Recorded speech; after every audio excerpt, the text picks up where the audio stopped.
Let me ask you something. Are you health conscious? Do you watch what you eat? Do you engage in regular exercise? Do you get medical checkups? Well, if you don't, you should. And I think you'll agree that everyone should take an active interest in their own health and well-being. But particularly if you're a male. Because you see, according to Australia's National Health and Medical Research Council, for every dollar spent on men's health research, more than $4 is spent on women's. Quote, since 2003, women's health research received more than $833 million from the National Health and Medical Research Council, compared to less than $200 million for men. This is even though men die 4.5 years earlier than women and are 60% more likely to die from cancer. 1 in 2 Australian men will be diagnosed with cancer by the age of 85, compared to only 1 in 3 Australian women. It is one reason there is still no reliable test to detect aggressive forms of prostate cancer, a bigger killer than breast cancer. Now I know what you're thinking, but you live in a former penal colony. What about in a more civilised society like the UK, where they sip tea and talk about antiques or some shit? Well, if by civilised you mean more in tune with women's issues, then you'd be correct.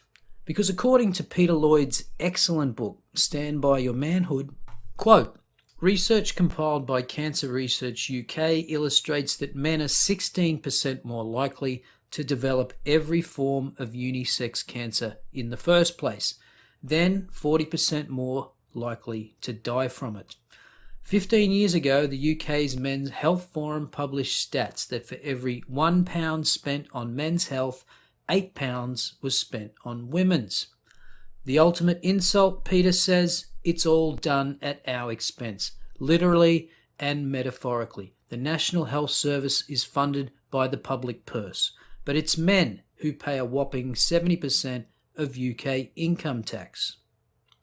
And just in case you Americans were feeling left out, Peter Lloyd also notes, the Affordable Care Act contains 134 references to women's health, but just 2 for men, an entire chapter dedicated to breast cancer, yet prostate cancer isn't even mentioned.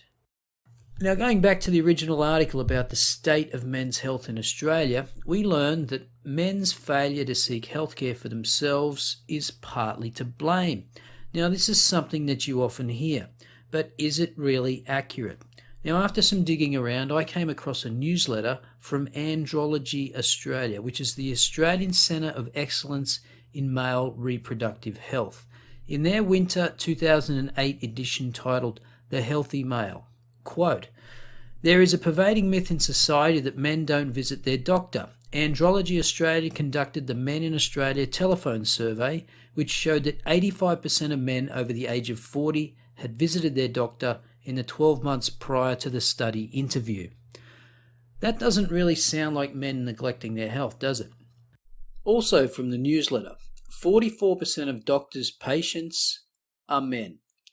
And furthermore, in a study conducted in Adelaide, it was shown that men are aware of and have a genuine interest in their health and well-being.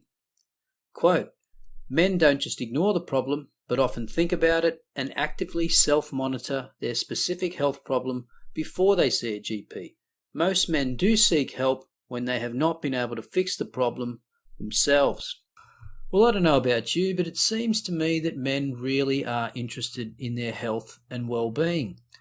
This newsletter, by the way, and the website for Andrology Australia is linked in the low bar. Check it out for all things men's health, and you can sign up for the newsletter for free.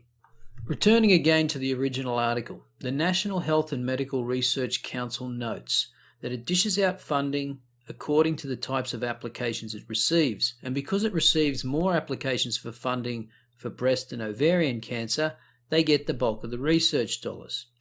Now, while that might partially explain why women's health research gets more funding, it doesn't explain why there's more support, advocacy, general awareness, and ultimately applications for women's health research.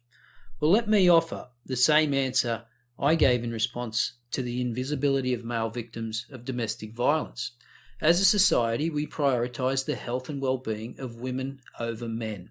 This is not a new phenomenon. Men have traditionally assumed the role of protector and provider, and in the past, men didn't think twice about fulfilling this role as they were recognised for doing so.